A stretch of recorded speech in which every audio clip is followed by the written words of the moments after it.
ekiri mu ggwanga erimanyiddwa nga Mozambique mu maserengeta ga lukalu lwa Africa kwekalakaasa era ng'okwekalakaasa kuno kuviiriddeko abasibe abasukka mu 1,500 abamaze okubeera nga batoloka okudduka mu kkomera erimu mu kibuga ekikulu mu ggwanga erya Mozambique. Ekibuga ekyo kimanyiddwa nga Maputo era erimu ku makomera ag'amaanyi agasangibwa mu bibuga ebyo ekimanyiddwa nga Maputo Maximum Security Facility. Ekkomera lino libadde n'abasibe abasukka mu 1,500 wabula bano bonna batolose mu kkomera ne badduka ng'okutoloka kuno kuvudde ku ki. Mu mwezi ogw'Ekkumi waliyo okulonda mu ggwanga eryo erya Mozambique. Waliwo omusajja abadde akulembera eggwanga eryo amanyiddwa nga Philippe Nyusi. Omusajja ono ali mu kubeera ng'agenda ekisanja kye ayagala kuba ng'akimalako era abadde agenda kuva mu buyinza obw'eggwanga erya Mozambique we twogerera mu mwaka guno ogujja nga gutandika. Ennaku z'omwezi zaali nga 9 mwezi gwali gwa 10 waliyo okulonda mu ggwanga erya Mozambique. Mulimu ebibiina ebyobufuzi biri 3 ebibadde mu kulonda kuno wabula waliwo ekibiina ekimanyiddwa nga Frelimo. Ekibiina kino kikulembedde eggwanga lya Mozambique okumalira ddala emyaka egikunukkiriza sinakindi emyaka egisukka mu 50 nga bakulembera eggwanga eryo nga bw'olaba nja kugereza ku kibiina ekya NRM. Ekibiina kino kifuze bannansi b'eggwanga erya Mozambique okumalira ddala emyaka 50 wabula nga we babazannya wabula ate nga n'enfuga gye babafugamu si nnungi yadde akatono gwampuliriza. Kakati abantu oluvannyuma lw'okulonda okwo waaliwo omusajja eyali munnabyabufuzi ku ludda oluvuganya era nga nono naye mupya. Nkugambye nja kuwa ekizampo nga nsinzira ku ggwanga erya Uganda. Omu ku bannabyabufuzi abasinze okuteekawo competition era abasinze okuteeka embeera mu ggwanga erya Mozambique abadde mupya mu byobufuzi by'eggwanga eryo nga bw'olaba Kyagulanyi w'e Uganda. Era ekibiina kye kirowoozebwa okuba nga kyekyali kiwangudde akalulu kano. Bannansi mu ggwanga erya Mozambique oluvannyuma lw'akakiiko k'ebyokulonda okuvaayo ne basalawo ne balangirira bo bye baali baagala balangirire in favor mu kibiina ekiri mu buyinza obw'eggwanga erya Mozambique. Nga bwe nkugambye nti ekibiina ekyo kyali kibafuze oba kibadde kyakabafuga emyaka egikunukkiriza mu 50. Kati njagala okutegeeza bannansi baatuuka ne bawakanya ebyava mu kulonda era ne bategeeza tetugenda kubeera nga tukkiriza. Mu mwezi ogw'Ekkumi akalulu nga kamaze okulondebwa baabala akakiiko k'ebyokulonda ne kagamba nti ekibiina ekibadde mu buyinza ekimanyiddwa nga Frelimo Party nga kifuze okuviira ddala mu mwaka gwa 1975 ng'abakulu bagamba era be bazzeemu ne bawangula. Jjukira omukulembeze abaddeko nga bwe nkugambye amanyiddwa nga Philippe Nyusi abadde ali mu kugenda kati ng'ayagala kuddira amanyiddwa nga Daniel Chapo yaba amuddira mu bigere wa kibiina kye kimu ekibadde kifuga eggwanga erya Mozambique okumala ebbanga eryo lyonna. Kigambibwa okusinziira ku reports eziva mu kibuga ekimanyiddwa nga Maputo ekikulu eky'eggwanga erya Mozambique olwaleero ng'ennaku z'omwezi 26 okwekalakaasa kweyongedde ng'abantu bawakanya obukulembeze bw'abasajja bano nga bagamba nti akalulu mwakabbye era tusobola kubeera nga tukkiriza ebivudde mu kalulu. Akakiiko k'ebyokulonda oba byabakama weeyo nga bamugamba byolangiridde ffe tetubimanyi. Kati gwe abadde ayagala okutegeera kye bayita protest vote jangu ku vidiyo eno olaikinge osubscribinge ogende mu comment section oteekemu ekibuuzo kyo kye bayita protest vote kitambulanga boyinza okulaba kino kyefaanaanyiriza sigambye nti kye kino mu ggwanga erya Mozambique oluvannyuma lw'okuba nti results ezavudde mu kalulu akakiiko k'ebyokulonda mu ggwanga eryo zakalangiridde abasajja ne bagamba tetugenda kubeera nga tukkiriza. Kati oluvannyuma lw'ebyo oluvannyuma lw'olutalo luno kigambibwa nti bannansi beeyiye ku nguudo z'ekibuga ekikulu ekimanyiddwa nga Maputo n'ebibuga ebirala ebiriraanyeewo mu ggwanga erya Mozambique. Okwekalakasa kubadde kw'amaanyi okuviira ddala mu mwezi ogw'Ekkumi ng'okulonda kumaze okuggwa. Kigambibwa nti mu ggwanga eryo ebibuga byonna bibadde bisaliddwako era ng'abantu bagamba bawakanya kimu tetwagala bukulembeze bwammwe ne mu kalulu twabawangula. Omusajja amanyiddwa nga Mandlane ono yabadde opposition era nga yajjanga independent mu kalulu kano kigambibwa okuba nti yawangula abasajja ne bamubba. Oluvannyuma lw'okubeera nti baamubbye akalulu n'ategeeza bannansi nti bannange nze ebivudde mu kulonda sibyekakasa era sibyesiga. Kakati omukulu n'abirekera abantu kwegamba ensonga n'agizza ku maanyi g'abantu n'ategeeza abantu mmwe mulina okukola kino. Nze sikkiririzza na results z'abasajja bano akakiiko k'ebyokulonda ze kafulumizza. Abantu ne bayika ku nguudo nga bawakanya ebivudde mu kulonda nga bagamba ffe tumanyi ekituufu kye twalonze temutubuulira results zammwe kubanga nfu. Kakati okwekalakaasa kuno gye kukomye okugenda mu maaso n'okubanga kweyongera abasibe mu kkomera eryo lyenkugambye nabo bawaliriziddwa okugamba nti bwe tutakozesa chance eno lwaki tetubeera nga tuva mu kkomera lino. Kigambibwa nti abantu bangi ababadde mu kkomera mu ggwanga lya Mozambique nga bangi bawambibwa olw'okubeera nti balina sayidi gye bawagira, bangi baasibibwa okubeera nti baali beetaba mu kwekalakaasa oba mu kulaga obutali bumativu.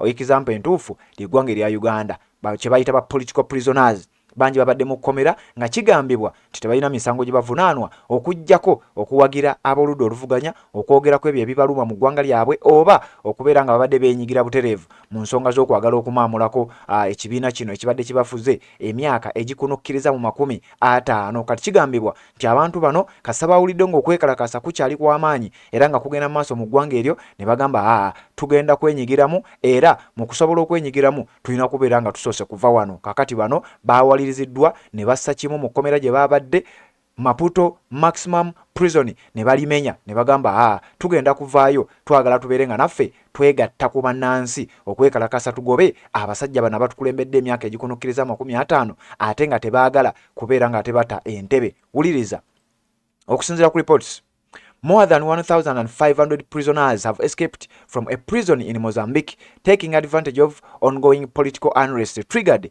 by the disputed election results.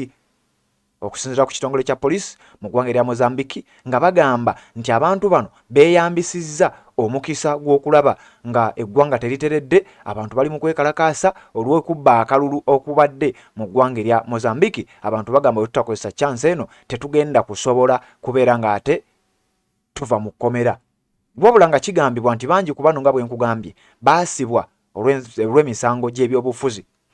33 people were killed and 15 injured in clashes with guards, police chief Bernardino Rafael told a press conference. Mu lukuŋŋaana lwa bannamawulire, omwogezi wa poliisi mu ggwanga erya Mozambique avuddeyo n'ategeeza nti ku bano abaatolose newankubadde babadde basukka 1,500, 15 battiddwa wakati ng'abakuumi b'ekkomera bagezaako okulwanagana na bano. About 150 more fugitive have since been recaptured.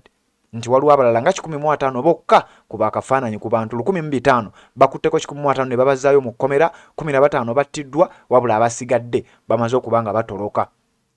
Protests erupted on Monday in response to Mozambique's High Court confirming that the ruling party, Frelimo Party, in power since 1975, had won October's presidential elections. Kigambibwa nti mu kalulu akalondebwa mu mwezi ogw'ekkumi, akakiiko k'ebyokulonda kaalangirira nti ekibiina ekimanyiddwa nga Frelimo Party ekibadde mu buyinza bw'eggwanga eryo okumalira ddala emyaka egikunukkiriza mu 50 bazzeemu ne bawangula akalulu kano. Bannansi baawakanya wabula kkooti enkulu nayo neekonfaaminga. Kati nja kuwa ekyokulabirako. Byabakama alangiridde nti NRM ne Museveni agikulembera, oba tugeze Museveni avaawo mu kifo ekyo n'awa General Muhoozi Kainerugaba y'abaavuganya ku kadi ya NRM. Byabakama n'alangirira nti Muhoozi awangudde nga gwampuliriza oli mu kugamba fe okusinziira ku bye tubaze Kyagulanyi ye yawangudde, nkuwa kyakulabirako. Oluvannyuma kkooti enkulu ng'ekulemberwa Winnie Dolo n'erangirira nti ekituufu kiri nti Muhoozi yawangudde. Bannansi ne mugamba kino tekijja kusoboka, ebituufu tubimanyi, tetugenda kukkiriza. Kaakati nno kino kyekiri mu ggwanga erya Mozambique. Oluvannyuma abantu ne batandika okwekalakaasa balaga obutali bumativu bwabwe okwetolola ebibuga ebyenjawulo omuli ekibuga Maputo, era nga wano we wasinze okubeera okwekalakaasa okw'amaanyi kubanga kye kibuga ekikulu. Wuliriza wano we bagamba. Mr. Rafael said groups of anti-government protests had approached the prison in the capital Maputo on Wednesday. Prisoners used the unrest to knock down a wall and escaped. Wuliriza ekibadde mu kkomera.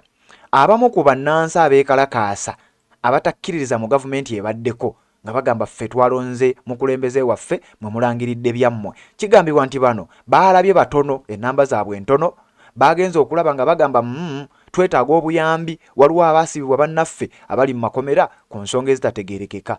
Bano mu kwekalakaasa mu kibuga Maputo baasalawo ne bagamba mumanyi tugende tulumbe ekkomera lino tuyambeko abasibe bano batoloke, bwe batoloka bagenda kutwegattako era nga bwe bakirowooza bwe kityo bwe kyali. Baalumba ekkomera mu kibuga ekikulu Maputo ku lunaku olwokusatu, lunaku olwajjo ku Christmas, ne bagenda ne batetenkanya okulaba nga bayambako abasibe, era kino kyayambye abasibe ne batoloka newankubadde 15 battiddwa, 105 ne baddamu ne bakwatibwa, wabula abasigadde kubanga baadde basukka mu 1500 ne beegatta ku bano ne batandika okuba nga balumba street ez'enjawulo okulaga obutali mativu bwabwe ne gavumenti ebaddeko.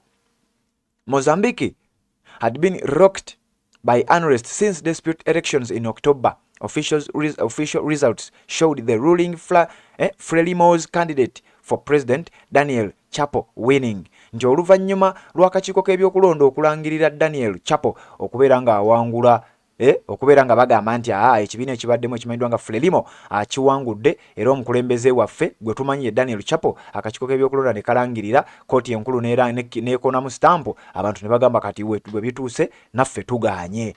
Nkuwadde ekyokulabirako byabakama alangiridde nti Muhoozi awangudde, gwe munnansampuliza n'ogamba si bwe kiri, ffe tumanyi tumuwangudde.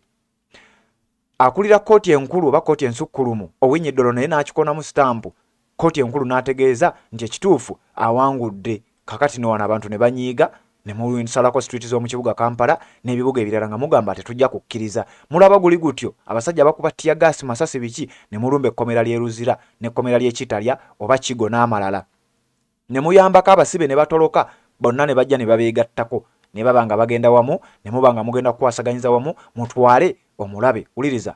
Fresh protests erupted on Monday when the Constitutional Court ruled that Chapo had won the elections. Ngera bwe nkugambye, initial results in October said Daniel Chapo gained 71% share of the vote to his main rival Venancio Mondlane 20%.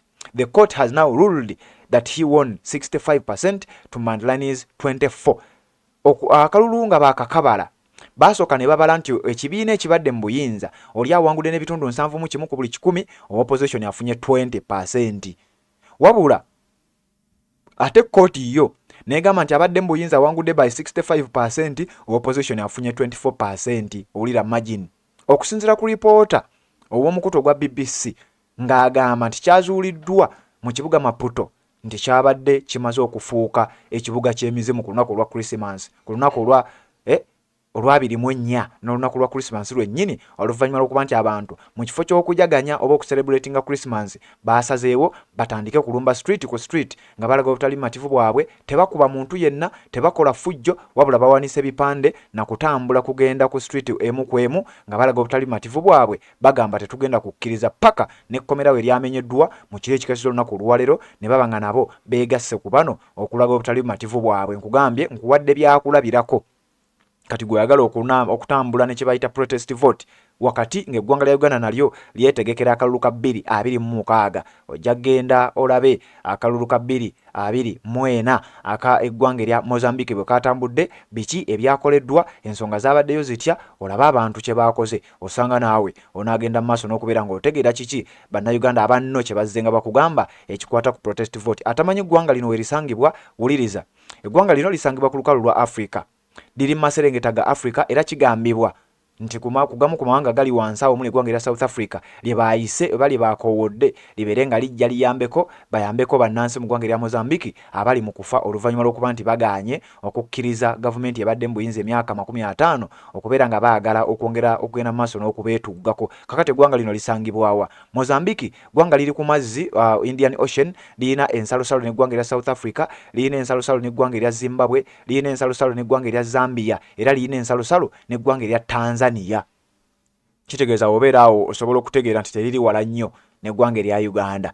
Mozambique mu maserengeta gaayo waliyo South Africa, eno mu west mu bitundu byayo ebya west waliyo Zimbabwe, Zambia, ate mu mambuka gaayo waliyo eggwanga erya Tanzania, naye mu kanyigaawo waliwo eggwanga erya Malawi. Gwampuliriza bwe bityo bwe bitambula ebiri mu ggwanga erya Mozambique. Oyinza okubyeyambisa n'obirabirako. Tujja kwongera okunoonyereza ku ki ekituufu ekiri maaso eyo nakyo ogenda kugenda maaso n'okubeera ng'okifuna. Sigala ku mukutu ogwa Red Zone TV tubeere nga tetutambula ffenna, tukyagenda maaso n'okunoonyereza ki ekiva sayidi eyo ekisembayo. Wabula kigambibwa nti ebiva sayidi eyo bitiisizza abali mu buyinza mu mawanga amalala, naddala abaluddewo kubanga balaba ku lukalu lwa Africa ensi zitandise okugenda mu maaso n'okubeera nga zizuukuka, bannansi batandise okugenda mu maaso n'okuba nga bawakanya naddala bannakyemalira abafugidde ensi zaabwe ebiseera ebinene. Red Zone TV kwoli sigala ku mukutu, tugenda genda maaso n'okukola okunoonyereza ku nsonga eyo, tujja kugenda maaso n'okuba nga tukwapudeetinga ku ebyo ebiva mu ggwanga erya Mozambique n'ekibuga ekimanyiddwa nga Maputo.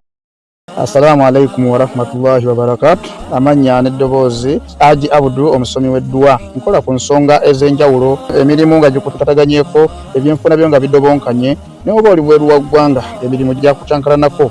Jangu kusomere ku ddua, okubeda nedda eddua zaabaawo, eddua zisomibwa, omuntu n'oterezebwa mu mbeera yonna ebadde kwesibyeko akanyaaga. Nina ekyoto kye nsobola okukumira wadde oli bweru wa ggwanga nga toli kumpi wano, n'ofuna omukisa ogwo nawe n'osomerwako ku ddua nga nkuteddeko n'akabaani, Allah ajja kukusaasira, ajja kwanukula.